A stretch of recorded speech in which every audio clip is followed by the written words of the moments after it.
I suppose. Yeah, indeed, my lord. My lord, for the fifth petitioner, we have filed our written submissions and list of authorities. We have a total of 13 cases which we have adduced before the court to support our line of submissions. My lord, I fully associate myself with the submissions made by my colleague, my two senior colleagues, Senior Counsel James Orengo and Senior Counsel Kongo Mogeni. But my lord, I need to make the following highlights to beef up our standpoint. My lord, I'll start with the context in which this court should approach the determination of this petition. And my lord, there are a couple of principles which I need to highlight, which are constitutional in nature, which will assist the court in determining this petition in favor of the petitioners, which we hope so. My lord, the principle number one is the principle of the four corners of the Constitution. My lord, we are inviting this court to adopt a holistic interpretation of the Constitution where all the relevant provisions of the Constitution are considered. My lord, you can see from the submissions of the National Assembly that they want to adopt an approach which will lead to dry, logical conclusions and absurd interpretation. So a submission that undermines the entire design and architecture of the Constitution. My lord, that is what we see in the submissions of the National Assembly. And my lord, we are saying we are asking you to depart from that and adopt a holistic and purposive interpretation of the Constitution in accordance with what the Constitution wants. My lord, the second principle is contained in Article 10 of the Constitution. My lord, the principle of devolution as a fundamental national value and the principle of governance.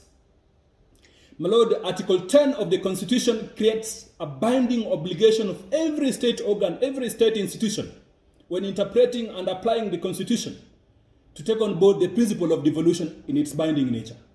My lord, Article 10 of the Constitution does not create ornamental provisions which are discretionary. The principles in the Constitution are binding, my lord. My lord, the third principle is the principle of functional integrity and autonomy of county governments. My lord, this is found in Article 6(2) and 189 of the Constitution. My lord, Article 6(2) expressly and equivocally provides that the governments at the national and county level are distinct and of course interdependent and shall conduct their mutual relations on the basis of consultation and cooperation. So my lord, because we are one republic, we must consult with each other because we are all serving the people of Kenya, the national and county governments. But my lord, the national government and the institutions must respect the functional autonomy and the functional integrity of county governments, the functional prestige of county governments. My lord, that express obligation is contained in Article 189 of the Constitution, which creates a binding obligation. It is couched in mandatory terms. It says, it states, my lord, if I may read, that the governments at each level shall perform its functions and exercise its powers in a manner that respects the functional and institutional integrity of government at the other level and respects the constitutional status and institutions of government at the other level. So, my lord, the implication of this is that national government, through the National Assembly, cannot pass any legislation that undermines the functional status, the functional provisions, that centralizes functions which have already been devolved, and we will be demonstrating that in a short while. My lord, the fourth principle is the principle of objectives of devolution. My lord, Article 174 of the Constitution creates certain objectives of devolution. My Lord, these objectives of devolution should assist the court, because, my Lord, from an historical perspective, we have seen that the social contract which we had which the people of Kenya had with their government in 2013 was to deconstruct the state and create devolution as one of the major fulcrums of that particular instrument. But instead, what we have seen is that throughout, since 2013, there is this demonstration and peculiar fecundity by the National Assembly and the national government institutions to undermine devolution through the enactment of legislation that go against the letter and spirit of the Constitution. So, my Lord, to that extent, they are not giving effect to the objectives of devolution as articulated in Article 174 of the Constitution. And, my Lord, I must emphasize again here that the Supreme Court has also outlined other principles.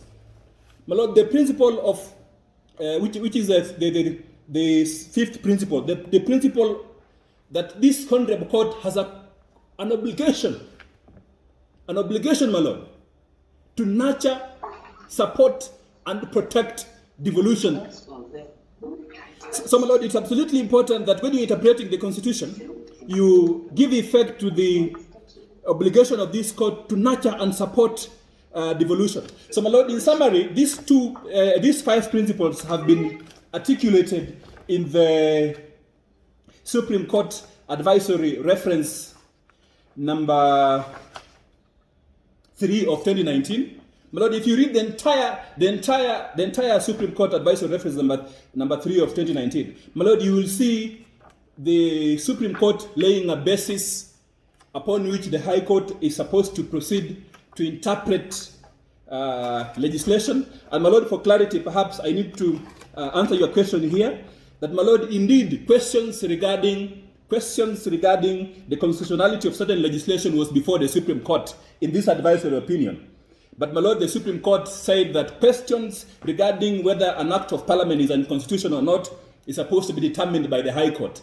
The opinion was actually, the objection was actually raised by the National Assembly. They said the Supreme Court don't determine the constitutionality of these statutes because the Senate and the Council of Governors have filed petition number 284 and petition number 353 of 2019 in the High Court.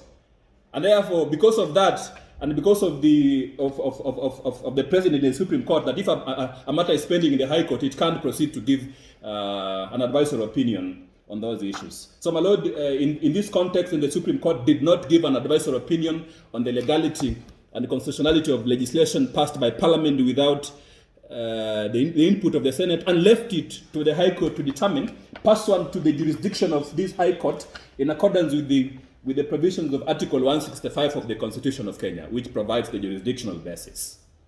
So, my Lord, I hope that clarifies the question which you had asked Mr. Kongo Mogeni. So, the Supreme Court then proceeded to reframe mega issues for determination, issues which then provide the operating principles upon which this High Court is supposed to proceed. My Lord, the other major decision which I just need to highlight in summary is the Supreme Court Advisory Reference number 2 of 2013. My Lord, in the matter of the Speaker of the Senate and the National Assembly, my Lord, it's again a major decision that provides important reference points to this court in understanding the operating environment under which this petition has been filed. And, my Lord, I'm urging the court to specifically read the concurring opinion of Justice, the former Chief Justice Mutunga. My Lord, the former Chief Justice Mutunga, from paragraph 165 of that decision all the way to paragraph 197, my Lord, paragraph 165 to paragraph 197 of that decision, he lays the context in which we must protect, guard, and nurture devolution, because, my Lord, devolution is the new promise of the new constitution. My Lord, the Chief Justice is saying that we don't want to repeat what happened in 1963 when the then devolved government system was dismantled. My Lord, it was dismantled and a centralized regime set, which regime then led to calls for further decentralization and the enactment of the 2010 Constitution with devolution as the key promise. So, my Lord, in that context, then I need to proceed to highlight why the Council of Governors is not happy and has filed with a petition, the petition 353 of 2019. My Lord, this petition demonstrates and shows the crude exercise of legislative mandate by the National Assembly. My Lord, it looks like the National Assembly simply doesn't care whether they are passing a legislation concerning the devolved government system or not. My Lord, they simply don't care because the National Assembly passed the Health Laws Amendment Act. My Lord, in terms of this act, in terms of the contents of this act, the Health Laws Amendment Act, yes, proceed. My Lord, there was a Health Laws Amendment Act which was subjected to public participation. And the Council of Governors gave its input.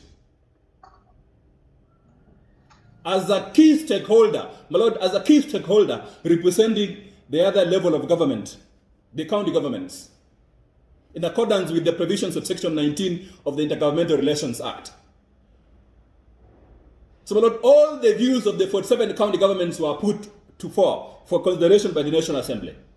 But my Lord, what happens is really intriguing because on the floor of the House, a major amendment was introduced to require, my Lord, the amendment is to require that county governments must procure exclusively from KEMSA, the Kenya Medical Supplies Authority. My Lord, that amendment was never subjected to public participation. It was introduced on the floor of the House. My Lord, we submit that such an amendment is a substantive amendment, so substantive that the Speaker of the National Assembly should have given directions that such an amendment cannot be considered without the bill being taken back to the stakeholders in a meaningful and qualitative public participation process. And my Lord, in that amendment, they made it an offense for county governments who procure outside KEMSA. It's a criminal offense actually to procure outside KEMSA from any other supplier. It's a criminal offense. And my Lord, we are saying that is extremely unconstitutional. My Lord, for the reason that, one, as I said, the amendments are substantive and require public participation, and based on the decisions of the High Court, substantive amendments on the floor of the House or through statute miscellaneous amendment bill cannot be sustained. My Lord, this amendment touched on the core function of county governments as provided for in the 4th schedule. My Lord, health, there's a component of health which is an exclusive function of county governments in accordance with the provisions of the 4th schedule. And therefore, to pass a legislation that undermines that, my Lord, it then becomes problematic. My Lord, secondly, this amendment undermines the constitutional authority, status of county governments, as provided for in Article 6.2 and 189 of the Constitution. And my Lord, more fatally, this amendment breaches the constitutional requirements on procurement itself. My Lord, if you look at Article 226 of the Constitution. Okay, as we do that, you should be concluding. Indeed, my Lord, I'm actually concluding. Indeed, my Lord. My Lord, if you look at Article 226 of the Constitution, it says, when a state organ or any other public entity contracts for goods and services, it shall do so in accordance with a system that is fair, equitable, transparent, competitive, and cost-effective. My Lord, in our petition, we have demonstrated that procurement through KEMSA creates a cartel-like behavior. Because KEMSA then will determine the price. You have to procure from them. The other suppliers who will offer the same commodity, perhaps at a lower market rate. But because of this legislation, then county governments will be forced to buy PPEs, my Lord, at 100%, the price which is there in the market. And my Lord, we submit that that is not, it does not give effect to the objectives of procurement as provided for in Article 227 of the Constitution. And my Lord, lastly, this amendment was not forwarded to the Senate. It was never forwarded to the Senate by this recalcitrant National Assembly. They never forwarded this to the Senate. My Lord, health is a devolved function as submitted by my colleague, Honorable Orengo. My Lord, this was a bill concerning county governments.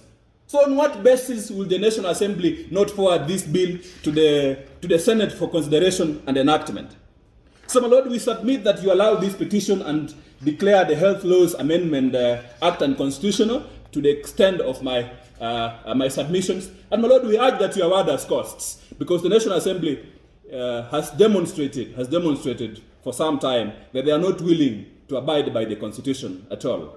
Thank you, my Lord.